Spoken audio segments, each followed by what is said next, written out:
Hello friends, welcome to my channel. In this video we are going to discuss about Android button widget. What is a button?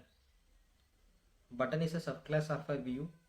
As we discussed previously, all of our widgets are subclasses of view.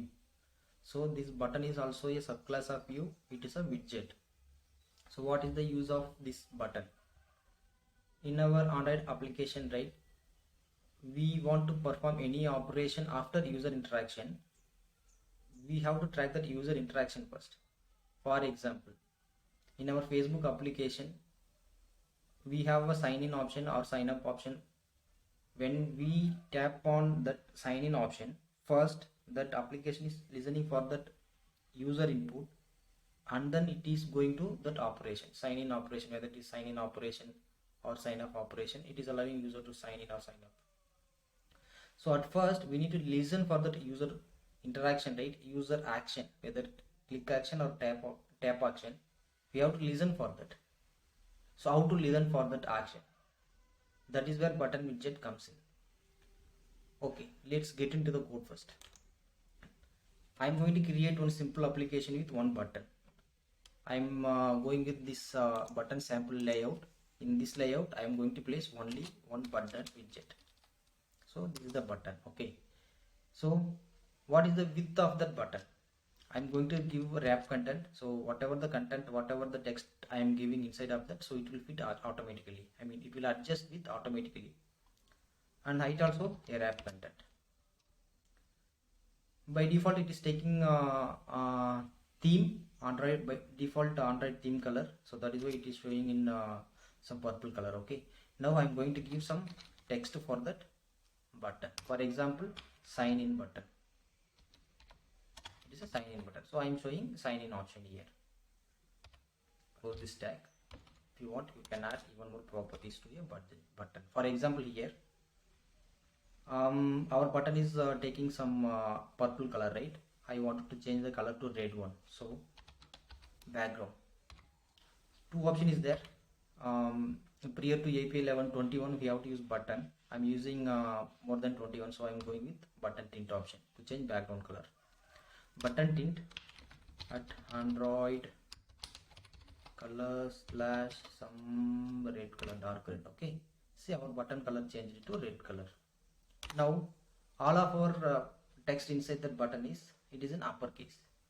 I do not want that kind of option. By default, button will capitalize all characters. I want to disable that. Okay, it should display whatever I'm giving here. I'm giving here as a sign in. The first letter in sign and first letter in I is what capitalized. Now I want to display whatever I'm giving in the text property. To do that, we have excellent property in button widget. Text capitalize. Text all caps. Text all caps equal to false. So it means like do not make our caps text in uppercase. It will disable that uppercase. It will display whatever we are giving here. So sign in is displaying here. And if you want to give a even more fine grained control, we have lots of option here we can give. I am going to give drawable property. For example, like in sign in button, if you want to give some icon to the left or some icon to the right hand side, that is also we can give. That property is drawable. Drawable start. So I'm going to drawable left is what? Drawable start. Okay, if you want to display some image to left of the button, drawable left you can use. Start also you can use. Start is the reset property. I'm giving launcher. No, not this one. Take one from drawable, not from bitmap. Okay, drawable slash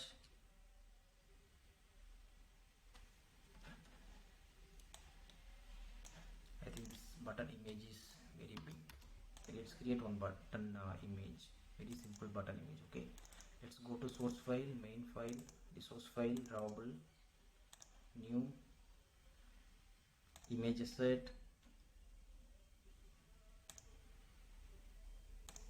action bar icon, image, clipboard. Okay, I'm taking for user. Okay, search for user. Okay,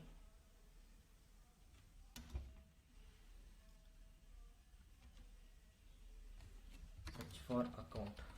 Okay, this one we can use account circle. Okay,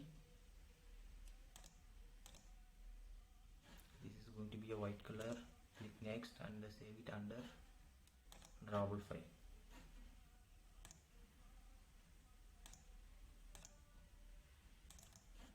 So this is that account image. Okay, now I want to display that image in this place at drawable.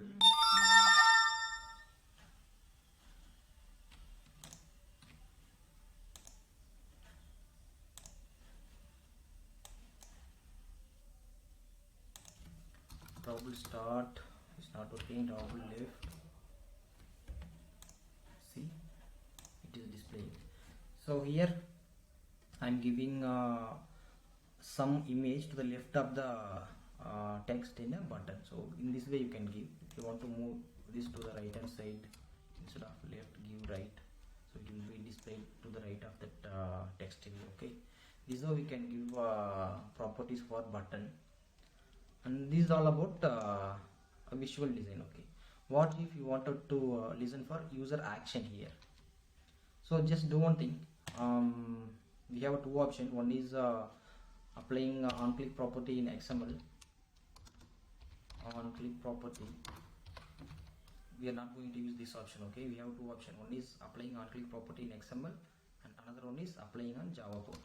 Now we are going to work with Java code option. Okay, now you want to get the reference of that view first. What is that? Button view. Okay, get the button first.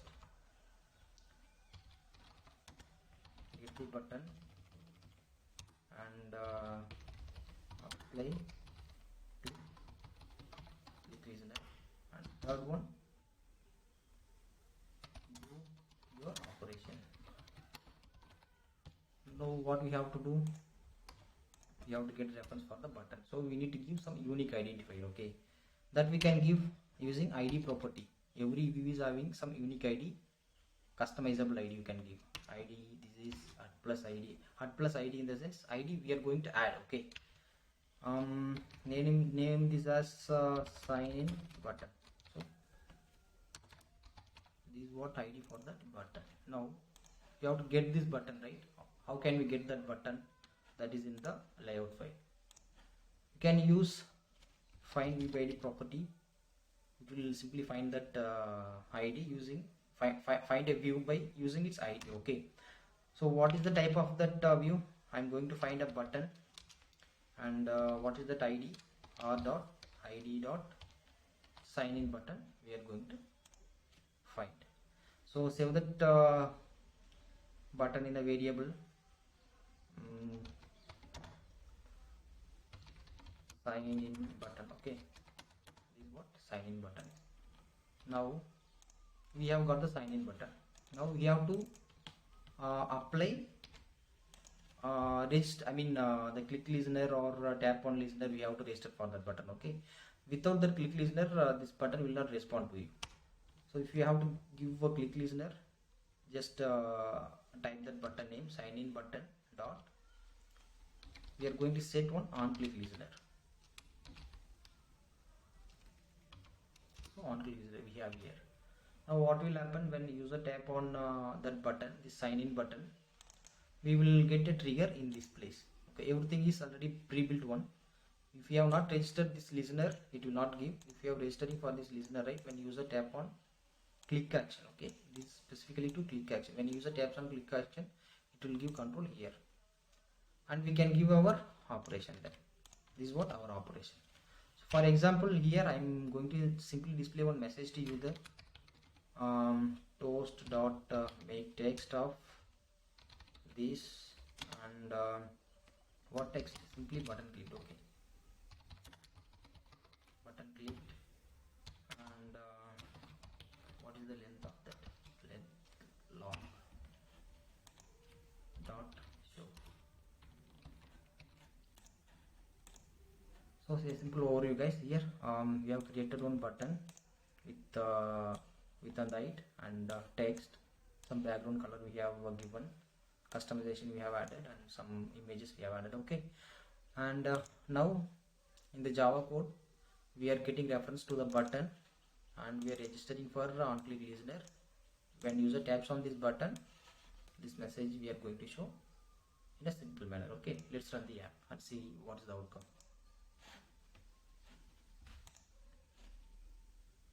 Building process started, and yes, it is running. It will take some time, I think, because first time we are running the app, that is why.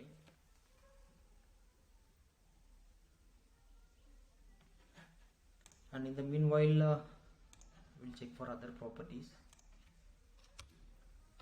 and type Android colon. See, lots of properties are there. If you wanted to give margin, you can give margin, gravity, bottom, and text color. Padding is there, font family you can change, text size you can change, lots of properties are there. Okay, yeah, our app is up and running now. Let's go to our button. We have registered quickly in the right, that we are going to check. I'm tapping on sign in button. See, at the bottom of the screen, button clicked message is coming. So instead of button clicked message, if you want to perform any API call to download image or any other operation, you can replace that action with this line. Okay, this is all about button widget in Android, friends. Thank you for watching my video. Let's meet in the next session.